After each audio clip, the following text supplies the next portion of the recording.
A graça de Deus agora vai. Acho que está restabelecido o nosso problema de áudio aqui. Doutora Cláudia Lotti está com a gente para falar sobre essa campanha de prevenção, né, do mês de prevenção ao Alzheimer. Doutora Cláudia, boa tarde. Seja muito bem-vinda oficialmente aqui, mais uma vez, então, ao nosso Notícias do Bem. Agora acho que está tudo funcionando. Ótimo, tudo bem, queridos? Tudo Prazer em bem. revê-los. Verdade, A doutora gente Cláudia. É sempre encontrei com bom. vocês, né?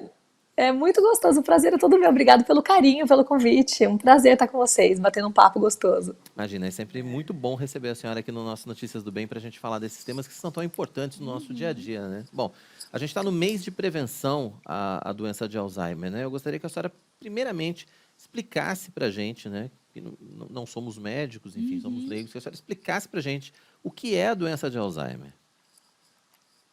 Então, a doença de Alzheimer, ela é uma doença neurodegenerativa, né?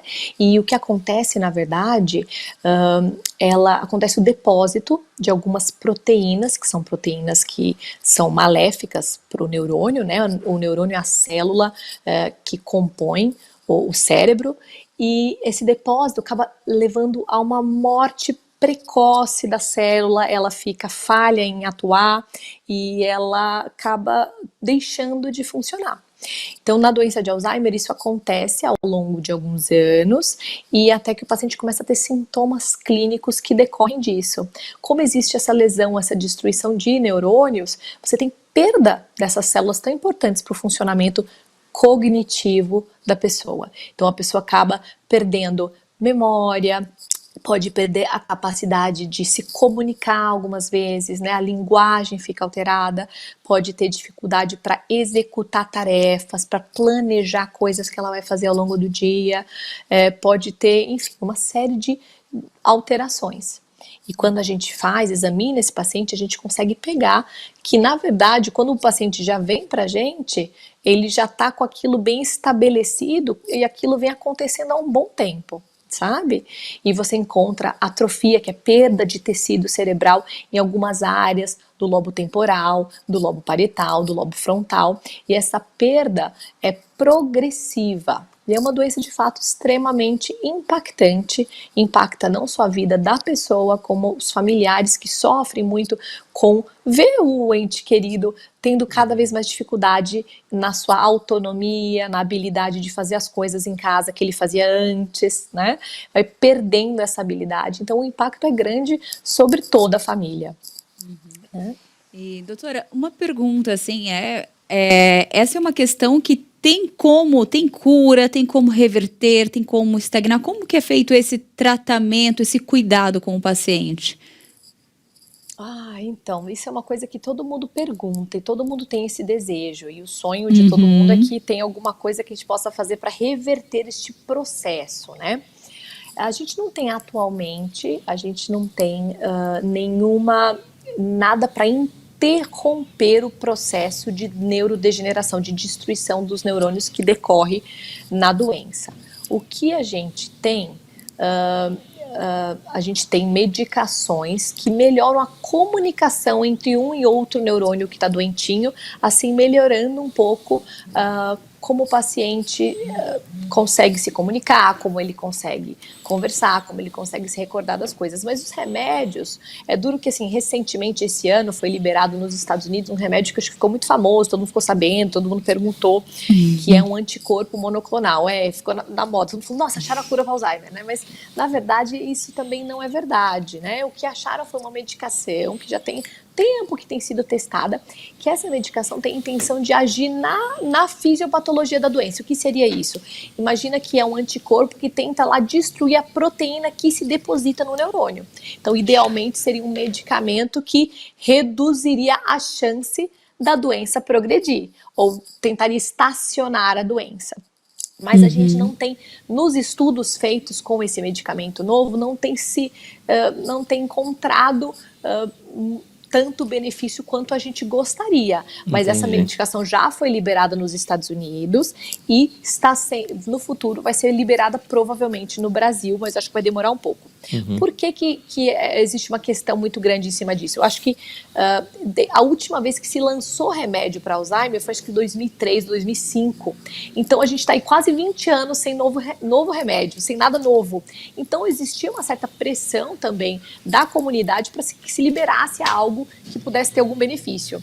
E o povo vem estudado, porque como é uma doença muito frequente, vem estudado cada vez mais esses anticorpos para tentar agir contra as proteínas, que são as proteínas que se depositam, e saiu esse remédio novo aí nos Estados Unidos, ainda a gente não sabe o que vai acontecer, mas nós temos alguma novidade no sentido de tentar estacionar um pouco, mas ainda tudo muito questionado, tudo muito novo para dizer, Entendi. sabe? Eu acho que foi liberado pelo FDA mais por um desespero de causa. O povo tava assim, gente, precisa ter uma coisa nova. Quase 20 anos que não tem nada novo e não tem novidade no tratamento da doença. E a doença parece que cada vez mais diagnóstico precoce a gente está fazendo, porque o pessoal tem ficado mais atento a isso, os familiares estão mais atentos com os idosos, então o pessoal tem descoberto, feito mais diagnóstico. Antigamente não fazia, né? Falava assim, o idoso tá esquecidinho, tadinho, porque ele é velhinho, deixa ele, né? Tá senil, e não dava muita bola. E hoje não, o pessoal está mais atento, opa, começou a falhar, vamos no médico. Então acho que tem se feito mais diagnóstico, porque realmente o pessoal tem procurado mais e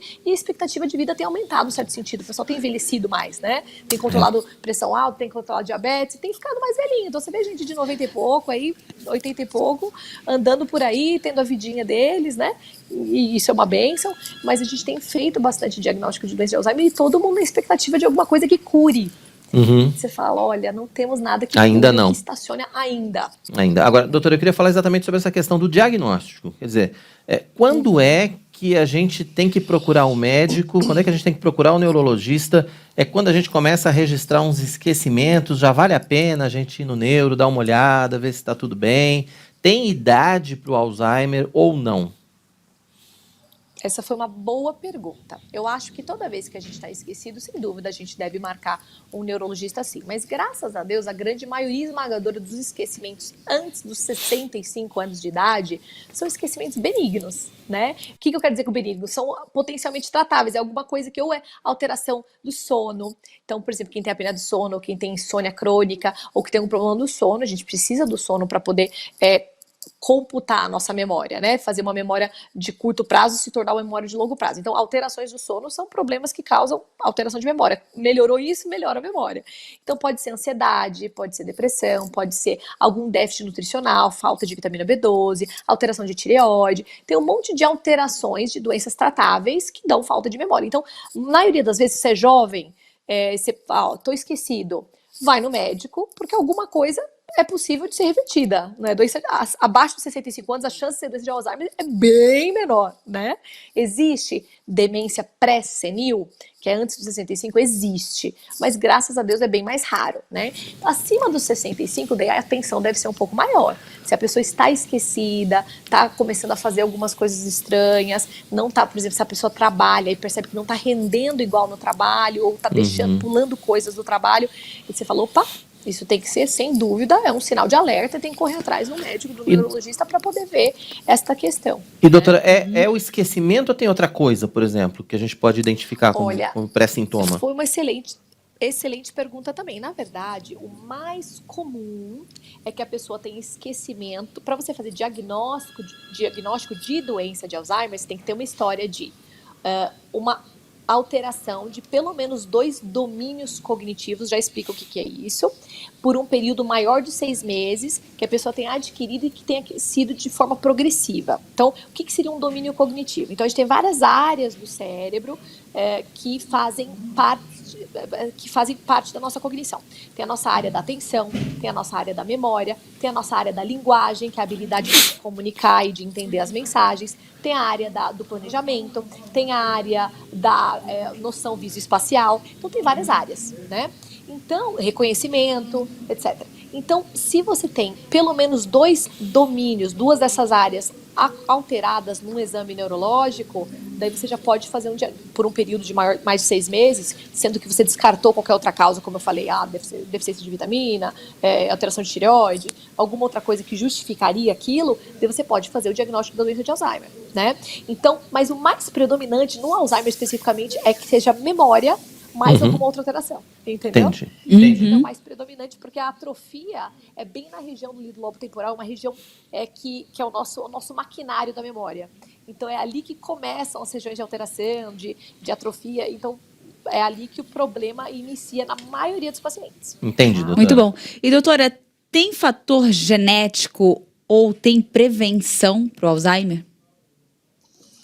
Então, fator genético existem sim, existem pessoas que têm histórias familiares de Alzheimer, mas normalmente me chama a atenção, porque como o Alzheimer é uma doença razoavelmente frequente, acima dos 80 anos é muito frequente, né? Então, se você tem um parente, eu tive uma avó que teve acima dos 80 anos vezes de Alzheimer, isso não me chama atenção, como chamaria, não, eu tenho uma familiar, minha mãe teve Alzheimer com 62, você fala, opa, né? Então, normalmente, os quadros genéticos de Alzheimer são pré-senis, são pessoas que começam mais jovem, abaixo dos 65. E daí, isso sim chama atenção, e tem como até alguns genes você tem como dosar e saber, etc. Mas a parte genética existe, mas é uma porcentagem pequena, eu acho que é de 5 a 8% dos casos que tem uma história familiar significativa. Mais ou menos isso, deve ser. Agora, de prevenção, a gente sabe que tem algumas coisas que diminuem o risco do desenvolvimento da doença por estudos populacionais. Então, por exemplo, quem tem mais de 8 anos de escolaridade tem um risco menor de desenvolver a doença de Alzheimer. Ou seja, quanto mais você estuda, teoricamente, diminui o risco, tá? Se você tem hábitos de vida, de esporte, de fazer exercício físico, da meia-idade para frente de uma forma regular, ou seja, acima dos 40, 45, você faz exercício físico 3, 4 vezes por semana, nem que seja caminhada, sei lá, dança, bicicleta, alguma coisa nessa família, assim, que você movimenta e tal, atividade física, você tem um índice menor de desenvolvimento da doença, de desenvolver a doença. Se você tem uma qualidade do sono boa, dorme mais de 6 horas por noite durante a sua vida, você tem um risco menor também. Porque a gente sabe que dormir menos que isso aumenta o risco. Dormir menos do que 6 horas por noite aumenta em 30% o risco de desenvolver Alzheimer, por exemplo. Então, sono bom, atividade física, uma alimentação onde você tem uma quantidade de gorduras saudáveis para o cérebro, né? Quais são as gorduras? Os ômegas, aquelas gorduras que tem no peixe, né? Aquela famosa dieta do Mediterrâneo ou similar, são dietas saudáveis para o cérebro. Então, se você tem um hábito alimentar bom, e essas são as principais, eu acho. Outra coisa importante, manter a mente sempre ativa. Eu sempre falo isso para os meus pacientes ou para aqueles jovens que têm desejo de melhorar a memória e tudo mais. Eu falo, gente, tem que fazer leitura, tem que sair da zona de conforto, não vale só ler o que você gosta, né? A gente é sem vergonha, pode ler só aquilo que a gente gosta, né? Não, tem que ler e tem que estudar fora da sua zona de conforto. Então, aprender uma nova língua, estudar assuntos ou ler livros de assuntos que você nunca leu antes, fazer um curso novo. Deus nos fez com o cérebro sempre pronto e com uma capacidade de aprendizado imensa, né? Incrível. A gente nasce com um número de neurônios fixo e normalmente a gente vai perdendo ele quando a gente vai ficando mais velho, eles. Mas as conexões que a gente consegue fazer, a gente parece infinito. Claro que não é infinito, mas é muito grande. Então a capacidade que a gente tem de aprender é imensa. Isso é fantástico. Deus fez o nosso cérebro de uma forma fantástica. Então a gente tem que aproveitar e sempre fazer isso. O que acontece, que eu vejo bastante, é assim, o paciente aposenta, né? Aposentei, trabalhei tanto na vida, me matei, agora eu só quero descansar. Daí a pessoa não lê, não estuda, não lê nem a Bíblia, é muito triste, sabe? E daí fica paradão, não desenvolve a mente, daí a partir dali, começou a ficar esquecido. Eu falo, gente, que dó, que não aproveitou para estudar, para aprender, para crescer, né? As pessoas têm uma dificuldade com essa coisa do estudo, né? Uma preguiça. Eu falo, gente, estudar, só tem preguiça de estudar quem, na verdade, assim, a preguiça não é de aprender, a preguiça é de se esforçar, né? Então, é uma benção, não é? Todo mundo sabe que precisa de estar lá, ler, tem que fazer. Mas o aprender é uma delícia e é rico e é maravilhoso. Então, tem que saber estudar, saber ler, saber fixar a informação, tem que, né, se empenhar nisso. Isso é Precisamos super nos disciplinar para isso também, né? Tem participações aqui no nosso chat também, doutora. Tem participação. Vamos lá, a Regina Portes, ela colocou que mamãe está com a doença, né? E o Hamilton, ele escreveu, minha mãe tem 61 anos e já apresentou algumas vezes sinais de perda de memória ao ponto de não saber onde estava. Ela passou pelo neurologista e foi diagnosticada que teve pequenos AVCs, né? E então Tem ela. uma pergunta sobre E senilidade tem uma também, né? pergunta da Albertina: qual a diferença de pessoa senil e com Alzheimer? Tá, então assim, então só voltando um pouquinho, uma outra causa, a segunda causa mais comum de demência, demência o que que é? São essas doenças onde você tem uma perda de partes da sua cognição, né? Então, uma outra causa comum, segunda causa mais comum de demência no Brasil é uma demência chamada demência vascular. Então, primeiro a demência de Alzheimer, depois a demência vascular. A demência vascular, ela decorre de pequenas isquemias, e esses pacientes, eles têm a evolução da doença é diferente, a forma de diagnóstico é um pouco diferente, mas nesse caso decorre dos AVCs. Mas daí, no caso da mamãe desse paciente, pode ser que ela tenha tido isquemia, e daí no momento que ela teve essas pequenas AVCs, dependendo da localização, ela ficou com uma dificuldade, ficou meio perdida naquele momento e tal, e depois ela recuperou e ficou bem. Não significa que ela vai ter demência vascular, tá? Pode ser que ela tenha tido um AVC, ficou com uma dificuldade em alguma área, e, por exemplo, se pegou a área da linguagem, ela vai ter dificuldade, às vezes, de se expressar, de conversar. Não significa que ela tem demência necessariamente. Às vezes ela tem uma luta com isso aí, mas isso pode, com o tempo, melhorar um pouco, enfim. A demência é um quadro que realmente progride e vai piorando cada vez mais. E a outra pergunta foi a diferença entre senilidade. Então, assim, na verdade, essa palavra senilidade a gente não usa mais, né? Uma pessoa senil é uma pessoa idosa, mas a demência senil que se falava antigamente, na verdade, é a demência de Alzheimer, né? Então, dizer que a pessoa tem que ver o que o médico quis dizer. Quando o médico fala, tem demência senil ou tem senilidade. Então, é o quê? Qual que é o tipo de demência? A gente tem demências clássicas, demência de Alzheimer, demência vascular, demência de Lewy, demência frontotemporal. Tem vários tipos de demência, então tem que saber exatamente o que ele quis dizer com isso. Esse termo senilidade é um termo que a gente não usa mais. Mas antigamente era o que se dava para as doenças de Alzheimer, que ninguém fazia diagnóstico. Falava, ele é senil, ele tem uma demência senil. Era isso que se falava. É verdade. Muito bom. É verdade. Doutora, questão de preconceito em relação ao Alzheimer. A gente está nesse mês de conscientização. Ainda existe muito preconceito, ainda existe muito desconhecimento em relação à doença de Alzheimer. E esse mês de campanha, quer dizer, esse tipo de ação acaba ajudando a resolver isso também? Eu acho que, vou te falar sinceramente, eu acho que não tem tanto preconceito, tem medo, né? Preconceito não tem porque assim, estamos todos sujeitos, né? A gente não sabe quais são os planos do nosso soberano Deus, o que vai acontecer com a gente, com os nossos pais, com os nossos avós, enfim. Não tem como saber o que Deus tem planejado. A gente tem como ser responsável e tentar evitar fazendo essas coisas que a gente conversou. Mas assim, preconceito não existe. Assim, eu não vejo muito preconceito. O que eu vejo é falta de conhecimento a respeito do assunto e medo. Então a pessoa não quer nem ouvir falar. Tanto que o que eu vejo às vezes no consultório, no ambulatório onde eu atendo, é que a pessoa me chama de canto e fala assim, doutora, se você tiver que falar alguma coisa, você fala comigo em particular, não fala na frente dela, não fala a palavra, não diga esse nome, né? Então existe um medo de ter. Um medo de que isso vai trazer um sofrimento muito grande para a pessoa e que ela não pode saber que ela tem esse diagnóstico. Então, isso existe. Eu acho que não é por um preconceito, tipo, né, não é uma coisa pejorativa, de afastar, é uma coisa de medo de ter, medo de, se eu vou ter isso, eu vou dar muito trabalho para meus filhos, eu vou parar numa cama. E não é bem assim, não é toda história que é igual, né? Cada história é uma história. Tem gente que desenvolve a doença, tem um paciente que tem 15 anos de Alzheimer, que, claro, tem cuidador, tudo, mas conversa, toma um cafezinho, tem alegria, dá gargalhada quando o neto vai visitar. Então, assim, varia. E tem paciente, lógico, com um tempo de doença fica mais acamado, dependente, às vezes precisa de uma dificuldade de deglutir. Isso varia de um caso para o outro, né? Então, eu acho que assim, o medo da pessoa é descobrir uma doença e falar, olha, eu tenho essa doença, acabou minha vida, né? Não é bem assim. Né? Então, talvez eu acho que explicar e entender que é uma doença crônica, progressiva, que vai devagar na maioria das pessoas, e que as pessoas que estão na fase inicial podem fazer vários exercícios com a mente, com a memória, para tentar melhorar ainda. Quem faz reabilitação cognitiva, que é esse negócio do treino da memória, tem uma condição de ficar melhor por um tempinho a mais. Enfim, são essas questões que eu acho que tem que ser esclarecidas, né? Que as pessoas não sabem. Não, muito bom. É isso mesmo que eu ia até perguntar, né? Eu acho que quando você...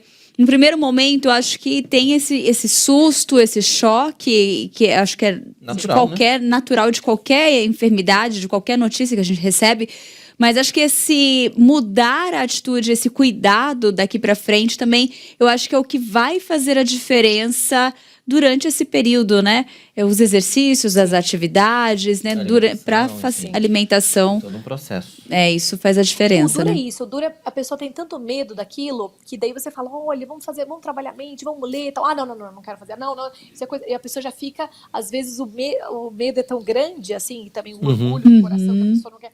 Que eu falo, poxa vida, se pudesse, fizesse, se empenhasse, às vezes tem uma qualidade de vida bem melhor do que teria, né? É verdade. Que tem se resolver não fazer nada disso e não colaborar com essas questões que são tão importantes. É verdade. Bom, doutora Cláudia Lotti, médica neurologista, participando com a gente aqui no nosso Notícias do Bem, falando sobre esse mês de prevenção ao Alzheimer. Doutora, obrigado pela sua participação com a gente aqui. A Tainá está aqui com o Aí tem uma telefone. pergunta. Acabou de chegar uma pergunta. Só mais É essa. só mais essa. A ultiminha.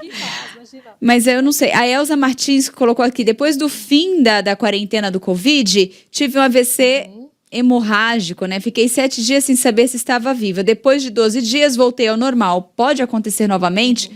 Eu acho que é uma questão... É bom ela procurar É. procurar um apoio médico o aí para AVC, que possa ter tadinha, acompanhamento, eu né? rapidamente só falo pra tranquilizar ela, assim, rapidamente só pra coitada, não ficar Claro. com essa dúvida. O AVCH, a principal razão, eu não sei qual que foi o tipo de AVCH, se foi um HSA, que é uma hemorragia numa área específica, ou se foi um AVCH simples, que a causa principal é hipertensão. É não controlar a pressão alta. Então, se controlar bem a pressão, a grande maioria das pessoas que tiveram AVCH não tem novamente, porque controlam bem a pressão. Porque a principal razão é pico hipertensivo, entendeu? Só para deixar ela tranquila, que se ela estiver acompanhando com um colega, medicada direitinho, que se Vai dar Deus tudo quiser, certo, não vai se Deus acontecer quiser. de novo. Isso. Tá Tá certo, ótimo. doutora. Obrigado mais uma vez pela sua participação. Obrigada Como eu digo a vocês. sempre, a gente ficaria a tarde toda conversando aqui, porque, enfim, né? A gente vai aprendendo. Eu fiz uma listinha aqui com as prevenções, né? Eu espero que mais pessoas também tenham feito essas anotações, porque são aproveitado, né? dicas para a vida, né? Com relação ao sono, alimentação, cuidado com o corpo, acho que isso é para tudo. Com certeza. Eu sempre anoto. É uma responsabilidade que a gente tem diante de Deus, não é? É uma responsabilidade que a gente tem diante de Deus de fazer Sim, isso, né? De precisamos nos cuidar, né? Que a gente precisa fazer isso, que a gente glorifica a Deus fazendo isso, que a gente está zelando pela saúde para poder tanto poupar os nossos de ficarem cuidando da gente, porque a gente vai ficar, quanto de meu corpo é templo do Espírito Santo, eu glorificar ele faz parte, né? Cuidar de uma forma sábia e entender que o esporte, Deus que criou e que nos fez com o corpo apto para jogar, para brincar, para se exercitar, que fez a nossa mente inteligente, pronta para guardar, que a gente precisa estudar, essas coisas, dormir, né? Mandamento que a gente descanse, né? Então são coisas, a gente glorifica Deus obedecendo